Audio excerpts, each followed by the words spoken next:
तो दोस्तों कैसे हैं आप सब। आज इस वीडियो में मैं आप लोग के सामने एक बहुत ही अच्छी इंटरेस्टिंग स्टोरी शेयर करूंगा। ये स्टोरी है तिलक नगर इंडस्ट्रीज़ के बारे में, जो मैंने पिछले 7 दिन से जितने सारे एनुअल रिपोर्ट है सारे पढ़ के, और जितने सारे इंटरनेट में इंफॉर्मेशन अवेलेबल है सारे चीज़ पढ़ के, social media, value picker, YouTube, सबका डीप डिटेल्स पढ़ के कुछ कंक्लूजन निकाला है। इस बिज़नेस जो अभी टर्न अराउंड हो रहा है, कैसे एक बिज़नेस अगर सिर्फ मैनेजमेंट ऑनेस्ट होते हैं उनके बलबूते पे टर्न अराउंड कर सकता है, और जो अच्छे समय में इनके साथ देते हैं, मतलब जो टर्न अराउंड होना शुरू हुआ है उस समय से साथ देते हैं, उनका पैसा, उस इन्वेस्टर का पैसा कितना गुना हो सकता है। और अभी आपको क्या रणनीति बनाना चाहिए, ये सेक्टर के बारे में और ये कंपनी के बारे में पूरा डिटेल्स में मैं आपको बताऊंगा। कम से कम 25 पॉइंट होगा, इतना डिटेल्स में आपको यूट्यूब, सोशल मीडिया में कोई इनके बारे में नहीं बताने वाले हैं। तो दोस्तों शुरू किया जाए तिलक नगर इंडस्ट्रीज़ के बारे में। तो दोस्तों कहते हैं ना, जब कोई अच्छे इंसान हैं उनका बुरा वक्त चल रहा है तो वो बुरा वक्त हमेशा नहीं रहता है। एक समय का एक सुपर सक्सेसफुल कंपनी था तिलक नगर इंडस्ट्री, बट अगर आप ज़्यादा उड़ोगे ना तो ऑब्वियसली कोई ऐसे चीज़ भी आएगा आपका सारे चीज़ उलट पुलट कर देगा। तो दोस्तों अगर आप इक्विटी मार्केट में देखेंगे ना, ज़्यादातर कंपनी डिफ़ॉल्ट क्यों होता है, ज़्यादातर कंपनी डीलिस्टेड क्यों होता है, सिर्फ और सिर्फ एक ही पैरामीटर, लोन के वजह से। कैपेक्स के चक्कर में बहुत ही उल्टा पुल्टा एजम्पशन मैनेजमेंट कर लेते हैं, और उल्टा पुल्टा बहुत सारे लोन लेने के चक्कर में उनका शेयर हो जाता है पेनी शेयर, एंड वहाँ पे देखा जाता है बहुत ही कम कंपनी यहाँ पे टर्न अराउंड कर पाता है। बट अगर मैनेजमेंट को ये गलती जो हुआ है वो सचमुच एनालाइज होता है और उसके मन में इच्छा होता है, मैं अपने कंपनी को, अपने शेयर होल्डर को यहाँ से ज़्यादा रिटर्न दूंगा, कंपनी का जो मैंने ये हालत किया इससे मुझे आगे लेके जाना है, तो वो पॉसिबल हो सकता है। तिलक नगर का भी वही स्टोरी है। क्योंकि दोस्तों मैं आपको स्टोरी बता रहा हूँ FI 2019 का, जब यहाँ पे इस कंपनी का एक सब्सिडरी कंपनी NCLT में चला गया था। FI 20 में जनवरी महीने तक यहाँ पे बहुत सारे बैंक जैसे SBI बैंक, IDBI बैंक, कुछ ऐसे बैंक ने इनके खिलाफ केस दर्ज किया था। और दोस्तों ये कंपनी जो लोन पेमेंट नहीं कर रहा था, इनका फिक्स्ड एसेट जो है बेचने के लिए चले जा रहा था। तो दोस्तों यहाँ पे आप समझ सकते हैं 2019 में एक समय में इस कंपनी के ऊपर 1200 करोड़ का डेट था, और उसका रिजर्व था लगभग माइनस में, नेगेटिव में 400 से ऊपर करोड़ में है। तो उस समय में इस कंपनी का हालात आप समझ सकते हैं। पेनी स्टॉक था, इसका शेयर प्राइस 10 रुपये के आसपास ट्रेड होता था। बट उसी जगह पे एक नए मोड़ आया, क्या क्या मोड़ आया और अभी तक कैसे ये शेयर वो 10 रुपये से 200 रुपये बन गया, और आगे का स्टोरी क्या है वो मैं आपको डिटेल्स में बताने वाला हूँ। तो दोस्तों सबसे पहले आप स्टेप बाय स्टेप मुझे फॉलो करिए। तो दोस्तों देखिए, सबसे पहले 2020 में 31 जनवरी में एक मीटिंग होता है। उस मीटिंग में एक चीज़ शेयर किया जाता है मैनेजमेंट के द्वारा, क्योंकि उससे पहले जनवरी का 20 को एक नोटिस आया था SBI से, क्योंकि SBI को ये लोग पेमेंट नहीं कर पाया था, तो SBI ने NPA डिक्लेयर कर दिया क्योंकि ये पेमेंट नहीं करने वाले हैं। तो 31 को जो मीटिंग हुआ ना, उसमें बोला गया है हम कुछ आगे सोचेंगे, क्योंकि पिछले 2014 से लेकर 20 तक इस कंपनी का हालत बहुत ही गंदा होते ही जा रहा था। तो मैनेजमेंट ने रियलाइज़ किया कुछ करने की ज़रूरत है, एंड इसमें साथ निभाया एडेलवेस ARC। एडेलवेस कंपनी जो है उनका एसेट रिकंस्ट्रक्शन जो फोरम है, इस कंपनी को मदद किया, क्योंकि इस कंपनी के पास एक बहुत अच्छा फिक्स एसेट था। उस फिक्स एसेट के को इन लोगों ने मॉर्टगेज रखा, और 9% का रेट ऑफ इंटरेस्ट में एडेलवेस ने यहाँ पे इन लोगों को एक बहुत ही अच्छा खासा अमाउंट दिया। और देखिए मैनेजमेंट ने गलती किया, मैनेजमेंट ही सुधरेगा, तो इसीलिए जो मैनेजमेंट अमित जी है ना, उन्होंने डिसीजन लिया ये जो पूरा पैसा है ये इक्विटी रेज करके आ रहा है, ये पैसा टोटली जो लॉन्ग टर्म बोरोइंग है उनको पेमेंट करने के लिए जाएगा, एंड कम से कम जो भी प्रॉफिट करता है कंपनी, जो भी सेल्स होता है उसमें से ज़्यादातर जो लास्ट लाइन होता है, जो नेट प्रॉफिट होता है, उसमें शेयर होल्डर को अच्छा कुछ दिखाने का उम्मीद मेरे को है। बाय द वे मैं आपको बता दूं, एक समय में इस कंपनी का हालत ये हो गया था, कंपनी के पास शॉर्ट टर्म में जो पैसा लगता है वो भी नहीं था, और एम्प्लॉय को ये लोग पैसा भी नहीं दे पा रहे थे, तो स्ट्राइक भी यहाँ पे हो रहा था। तो बहुत ही गंदे हालत में था इस कंपनी। उसके बाद ये जो एसेट मैनेजमेंट कंपनी आया एडेलवेस ने भगवान के रूप लेके आया इसी कंपनी में, और सच में उसका यूटिलाइज किया कंपनी, और 2020 में ये घटना हुआ। फिर कंपनी ने धीरे धीरे आगे बढ़ना शुरू किए। लॉन्ग टर्म जो बोरोइंग है मैं आपको बता दूं वो 4 साल के लिए था, 2024 तक यहाँ पे टोटल पेमेंट उन लोगों को करना था। कंपनी जो एडेलवेस है उन्होंने फिक्स एसेट के ऊपर बेस करके ये लोन उनको दिया था।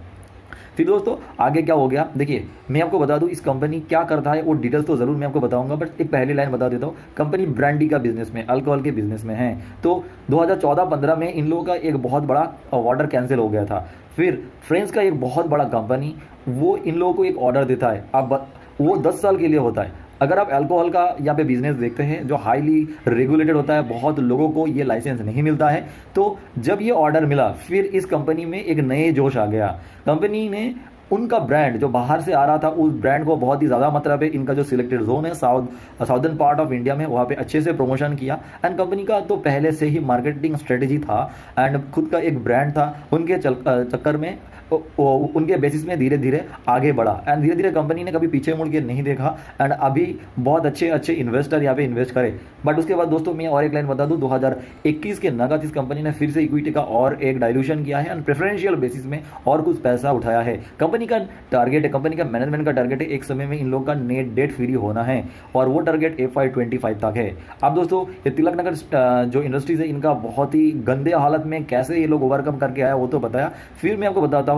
रिसेंटली ग्लोबल स्पीड के साथ इनका टाई अप हुआ, बहुत बड़े ऑर्डर मिले, कंपनी ने मार्केट शेयर गेन करे, ब्रांड को रिकॉल करे और प्रीमियमाइज प्रोडक्ट लॉन्च करे और सारे अच्छे अच्छे चीज़ सामने निकल के आया। और साथ में यहाँ पे बहुत सारे फंड हाउस ने इस शेयर को खरीदने के लिए लगातार मीटिंग अभी के समय में करते जा रहा है, जिसके सबूत पे यहाँ पे शेयर प्राइस इतना ऊपर आप जाम करते हुए देख रहे हैं। तो दोस्तों आपको सबसे पहले इसी कंपनी को प्रोडक्ट के ऊपर ध्यान देना है। तो दोस्तों आपको मैं बता दूं, कंपनी जो बहुत सारे अल्कोहल का कैटेगरी है उसमें एक होता है ब्रांडी। ब्रांडी में मार्केट लीडर है साउदर्न पार्ट ऑफ इंडिया में। इसके अलावा दोस्तों मैं आपको बता दूं जो अल्कोहल का सेक्टर को अगर आप देखेंगे तो वहाँ पे आपको भारत में ज़्यादा मात्रा में जो चीज़ बिकता है वो है विस्की। जो अल्कोहल सेक्टर में ज़्यादातर आप देखेंगे 60% विस्की कंजाम होता है, 20% ब्रांडी कंजाम होता है एंड वो जो 20% है ना उसका ऑलमोस्ट 12% 13% इन लोगों के पास है, मतलब इन लोग ही बेचते साउदर्न पार्ट में थे। साउदर्न पार्ट मतलब आंध्र प्रदेश, तमिलनाडु, कर्नाटका, पुडुचेरी, वो सारे रीजन में ये एक तरह तरीके से मार्केट लीडर है। एंड कंपनी का फ्यूचर गोल क्या है, ये पार्ट में और भी मार्केट शेयर गेन करेगा और साथ में नॉर्दर्न पार्ट में जैसे कि स्पेशली ये लोग सिक्किम में इन लोगों का प्रोडक्ट अभी लॉन्च किया है और अच्छा खासा रिस्पॉन्स आ चुका है। एंड दोस्तों जो पहले 2006, 7, 8 में इन लोगों का जो मार्जिन होता था, जो सेल्स का ग्रोथ होता था, एग्जैक्टली उसी बेसिस में इस कंपनी का हो चुका है। एंड यहाँ से बैक टू बैक बहुत अच्छे से जो अपडेट आ रहा है वो डिटेल्स में, और कंपनी का जो और भी ब्रांड का सब डिवीजन से क्या क्या इसका रिस्क फैक्टर है, फ्यूचर गोल है, कौन कौन से क्या क्या इन्फॉर्मेशन मिला है, सारे चीज़ मैं आपको एक एक करके शेयर करता हूँ। तो दोस्तों सबसे पहले मैं आपको बता दूं, आप लोगों में से कितने लोग ने ब्लेंडर प्राइड, इंपीरियल ब्लू और रॉयल स्टक के बारे में सुना है, तो ज़रूर आप कमेंट करके बताइएगा। ये जो 3 ब्रांड मैंने आप लोगों को बताया, ये ब्रांडी का स्पेशल मतलब वर्ल्ड का बहुत स्पेशल ब्रांड है और ये कंपनी जो मेन है जो भारत में बेचते हैं तिलक नगर इंडस्ट्रीज के साथ मिलकर, उनका नाम है पारनॉर्ड रिकॉर्ड। तो ये फ्रेंच का कंपनी है, तो हो सकता है मेरा प्रोनाउंसिएशन में गलत हुआ है, बट ये कंपनी तिलक नगर के साथ टाई अप किया 10 साल का और इनके बेसिस में ये लोग ये प्रोडक्ट को सारी जगह पे प्रमोशन कर रहा है एंड यहाँ से तिलक नगर का अच्छा खासा रेवेन्यू आता है। तो तिलक नगर का ब्रांड अगर हम देखेंगे तो सबसे पहले नाम आता है mason house and Korean Napoleon brand, और जो मेसन हाउस है उसका प्रीमियम वर्जन भी आपको मिलता है। तो यहाँ पे और भी रिसेंट समय में तिलक नगर ने और भी इनका प्रीमियम प्रोडक्ट लॉन्च किया है। तो एक होता है premium category, semi premium category and luxury category, इन सारी जगह पे इन लोगों ने कैटर करना शुरू किया है।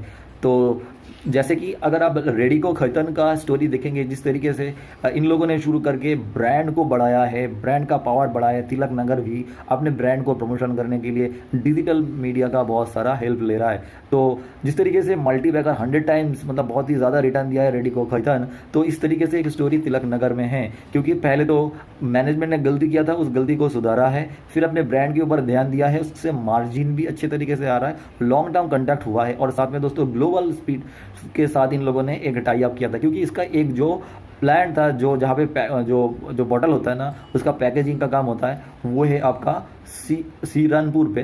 तो वहाँ पे इन लोगों ने फिर से अपना यहाँ पे प्रोडक्शन शुरू किया है, जो FY22 में शुरू हुआ था। इन लोगों को कहना था ये जगह से FY24 का सेकेंड 2 क्वार्टर, लास्ट 2 क्वार्टर से आपका रेवेन्यू आना शुरू हो जाएगा। तो मतलब अगर आप अभी का डाटा देखेंगे क्वार्टर ऑन क्वार्टर बेसिस में, ईयर ऑन ईयर बेसिस में अच्छा खासा यहाँ पे जाम देखने को मिल रहा है। और मैनेजमेंट को कहना है, मैनेजमेंट का ये गाइडेंस है, ये मार्जिन 13 to 14% का मार्जिन सस्टेन होगा और अगले समय में ये लोग और भी मार्केट शेयर गेन कर सकता है। तो दोस्तों यहाँ पे मैं आपको और एक चीज़ बता दूँ, इस कंपनी ने 12 स्टेट में कामकाज करता है, इनके पास 20 यूनिट्स है, 4 अपना खुद का और 16 ये कॉन्ट्रेक्चुअल बेसिस में है। कंपनी ने यहाँ पे जो अपना प्राज जो सब्सिडरी था ये NCLT में चला गया था, NCLT से ये बाहर निकल चुका है और यहाँ पे अपने लिए प्रोडक्शन चालू भी कर दिया है। तो दोस्तों कंपनी का क्या है फ्यूचर प्लान पूरा आपको समझना चाहिए और साथ में यहाँ पे बहुत सारे रिस्क फैक्टर भी है। तो दोस्तों यहाँ पे सबसे पहले अगर कंपनी का फ्यूचर प्लान के बारे में बात किया जाए तो कंपनी ने नॉर्थ ईस्ट में एक्सपेंशन कर रहा है, मतलब साउथ पार्ट में तो ये लोग मार्केट लीडर बहुत अच्छा खासा मार्केट लेकर बैठा है, यहाँ पे इंक्रीज करेगा और अपना प्रीमियम प्रोडक्ट को बेचेगा, सेम कस्टमर को बेचेगा, अपने ब्रांड को बनाएगा और साथ में यहाँ पे नॉर्थ पार्ट में ये लोग एक्सपेंड करने के लिए पूरी तरीके से तैयार हो रहा है। फिर जो प्रीमियम प्रोडक्ट है उसमें उसमें से इन लोगों को लगता है और भी मार्जिन बढ़ सकता है, मतलब ओपीएम बढ़ सकता है, तो यहाँ पे पीई रेटिंग होने का एक चांस रहता है। फिर दोस्तों यहाँ पे रिसेंट समय में इन लोगों ने कुछ कैपेक्स भी किया है और साथ में कुछ कंपनी को एक्विजिशन भी किया है, बहुत छोटी अमाउंट है बट धीरे धीरे ये लोग कर रहा है। एंड जो मेन टिगर मुझे लगता है इस कंपनी का जो प्रमोटर है उनका जो प्लेस अगर आप देखेंगे एक समय में इसका 90% प्लेस था। एक जी बिजनेस में एक इंटरव्यू है, वो आप ज़रूर देखिएगा, वहाँ पे क्लियरली लिखा उन लोगों ने बोला है ये डी प्लेस मतलब हो जाएगा और ये एक समय में ज़ीरो हो जाएगा।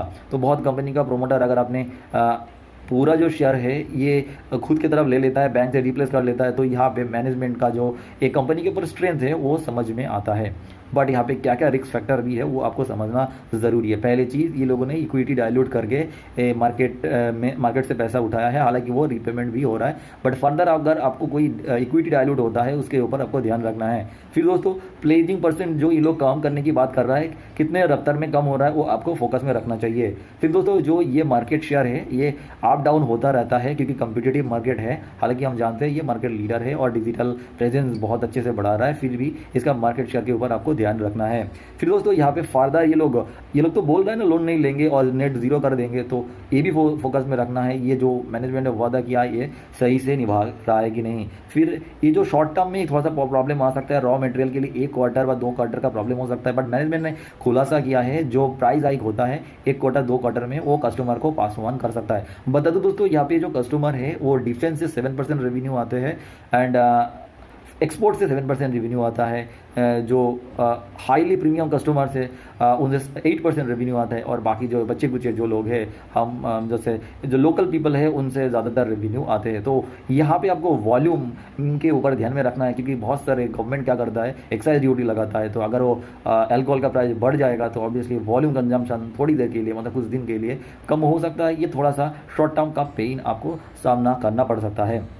बाकी दोस्तों ये लोग ब्रांड को इंप्रूव कर रहा है ऐड के ज़रिए, तो एंड ब्रांड का अच्छा खासा रिकॉल है। रिसेंटली जो कॉन कॉल हुआ है यहाँ पे बहुत बड़े बड़े ग्रुप ने पार्टिसिपेट किया है, जैसे जो एक मैंने बोला था प्रेफरेंशियल अलॉटमेंट हुआ था तो मधुसूदन केला सर ने यहाँ पे इन्वेस्ट किया था एंड वो बहुत ही पहले की डाटा है, बट यहाँ पे जो कॉन कॉल में है सब लोग ने पार्टिसिपेट किया है और अच्छा खासा सवाल पूछा है। ज़रूर आप कॉन कॉल को एक बार देख सकते हैं, चाहे वो रिलायंस सिक्योरिटीज़ हो, HDFC सिक्योरिटीज़ हो, मधुसूदन केला सर कभी सिक्योरिटी हो, नियोजन कैपिटल है, बहुत बड़े बड़े फंड हाउस ने यहाँ पे इंटरेस्ट दिखा रहा है क्योंकि कंजम्पशन के ऊपर बेट हो रहा है। जो पुराना विनर था एक नए रूप से आगे आ रहा है, तो ज़रूर इनके ऊपर आपको एक नज़र डालना चाहिए। फिर दोस्तों यहाँ पे अगर हम स्क्रीन पे जाके और भी डिटेल्स में देखेंगे नंबर्स के बारे में, तो दोस्तों अभी हम आ चुके हैं तिलकनगर इंडस्ट्रीज में, जहाँ पे मेन चीज़ आपको देखना है। देखिए 2019 में यहाँ पे रिजर्व था -412 करोड़ एंड बोरोइंग कितना था लगभग 1200 के पास है और अभी बोरोइंग आ चुका है 256। हालांकि अगर आप क्वार्टरली बेसिस में मंथली बेसिस में देखेंगे तो आपको ये डाटा और भी कम होते हुए नजर आएगा जो रिसेंटली यहाँ पे मैनेजमेंट ने डिस्क्लोजर किया है।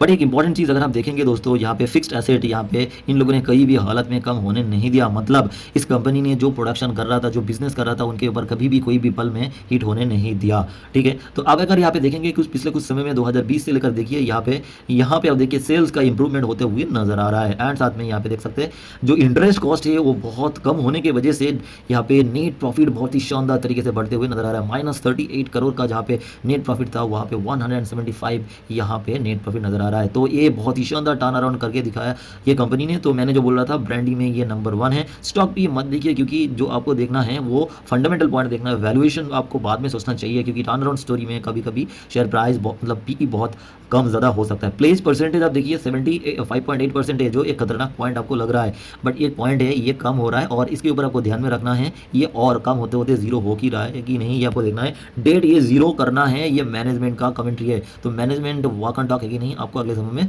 रेडर में रखना है। शेयर बहुत ही लंबा दौड़ दे के आया है, 20 से लेके 210x हो चुका है। यहाँ पे प्रोमोटर का परसेंट कम हुआ है ज़्यादा हुआ है, ये डिटेल्स में देखना चाहिए, क्योंकि कभी कभी क्या होता है यहाँ पे प्रेफरेंशियल अलॉटमेंट होता है और उसके चक्कर में परसेंट कम होता है। हालांकि नंबर ऑफ शेयर प्रोमोटर का सेम ही रहते हैं। वो आपको डिटेल्स यहाँ पे जो जो डिस्क्लोजर है वो डिस्क्लोजर आपको पढ़ना चाहिए, तभी आपको पूरा समझ में आएगा। इन प्रेफरेंशियल बेसिस में बहुत बड़े नाम है मधुसूदन केला सर का है, जिन्होंने बहुत सारे शेयर में मल्टीबैगर रिटर्न फाइंड किया है। बहुत सारे यहाँ पे आपको और भी फैक्टर नजर रखना है। स्पेशली देखिए, ये जो कैश फ्लो है, कैश फ्लो ही एक कंपनी को टर्न अराउंड करा सकता है, एंड कैश फ्लो ये लोग पॉजिटिव करेगा और भी इंप्रूवमेंट होगा, ये कहना है मैनेजमेंट को, ठीक है। ये इंप्रूव होगा, ये इंप्रूव एंड क्या करेगा, ये लोग बोरोइंग को जीरो करेगा। This is their main target. अगर ये कर पाता है, फिर इन लोगों का जो प्रोडक्ट है, अब प्रोडक्ट आप देख सकते हैं कंसिस्टेंसी बेसिस में यहाँ पे सेल्स का इंप्रूवमेंट हो रहा है। अगर इस तरीके से ये लोग कर सकता है, जो अभी आपको लग रहा है शेयर प्राइस ऊपर है, ये उस समय में बहुत ही कम होते हुए नजर आएगा। मैनेजमेंट हॉनेस्ट है, आप यहाँ पे देख सकते हैं, ये मुश्किल वक्त में आके डिविडेंड दे दिया, ठीक है। तो हॉनेस्टी बहुत सारी चीज़ बहुत ही कम कंपनी में देखने को मिलता है। बहुत ही पुरानी 100 साल से भी पुराना कंपनी है, एंड मैनेजमेंट अभी यहाँ पे ए जनरेशन का मैनेजमेंट आके बोल रहा है यहाँ पे हम टर्न अराउंड करने का कोशिश करते हैं, एंड टर्न अराउंड सक्सेसफुली इन लोगों ने करके दिखाया है। तो आगे एक बहुत ही लंबा रास्ता पड़े है। ये इन लोगों का ब्रांड मेंसन हाउस और एंड ब्लू लेगन, ये बहुत पहले होता था, इन लोगों ने रिकॉल करके सारे जगह पे प्रमोशन कर दिया है, एंड ये लोग बहुत ऊपर जा सकता है। तो दिस इज़ द मेन जो टर्न अराउंड कंपनी का हीरो है अमित जी, और इन्होंने सारे डिसीजन लिया एंड कंपनी को सचमुच टर्न अराउंड कर दिया। इनका बहुत सारे यूट्यूब में वीडियो है जी बिजनेस के साथ, ज़रूर आप उनको फॉलो करिए। इन लोगों का कहना है मार्जिन ठीक रहेगा, एंड जो सेल्स हो रहा है ये सेल्स और भी बढ़ेगा, एंड वॉल्यूम बढ़ेगा। वॉल्यूम बढ़ने का मतलब है इस कंपनी और भी मार्केट शेयर गेन कर सकता है, and date reduction journey in लोगों का सही ढंग से जा रहा है, एंड जो पेमेंट करना था FY24 तक वो राइट हो रहा है, एंड ऑलमोस्ट ये राइट ट्रैक में है। मुझे पर्सनली इस कंपनी में कुछ गलत नहीं लग रहा है, एंड मुझे सिर्फ जो चीज़ गलत लग रहा है वो है कंपनी का यहाँ पे जो बुल मार्केट शुरू हुआ उसके चक्कर में जो शेयर प्राइस, जो लोग पढ़ा ही नहीं कंपनी और सिर्फ चार्ट के बेसिस में ट्रेड करके शेयर को ऊपर लेके गया, उनको थोड़ा सा ऑपरेटर साहब पेन दे सकता है। तो मेरा फाइनल डिसीजन क्या होगा, मेरा फाइनल डिसीजन होगा, अगर अभी जो शेयर प्राइस चल रहा है इससे अगर 15 से लेकर 20% भी करेक्शन मिल जाए तो SIP में मूड में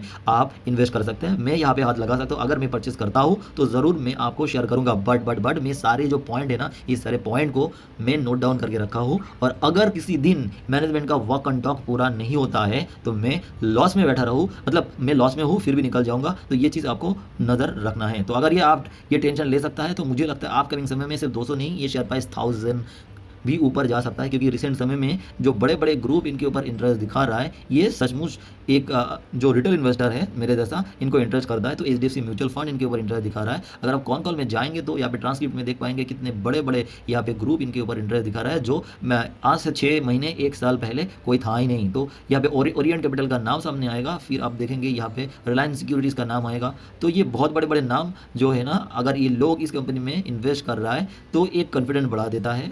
तो ज़रूर आप ये सारे पॉइंट को ध्यान में रखिए, और फंडामेंटल सबसे पहले देखिए यहाँ पे रिलायंस सिक्योरिटीज़ का नाम भी है। तो ये बहुत बड़े बड़े नाम है, आपका कॉन्फिडेंस बढ़ाता है। बाकी आप अपने हिसाब से डिसीजन लीजिए क्या करना है क्या नहीं करना है। धन्यवाद इस वीडियो देखने के लिए।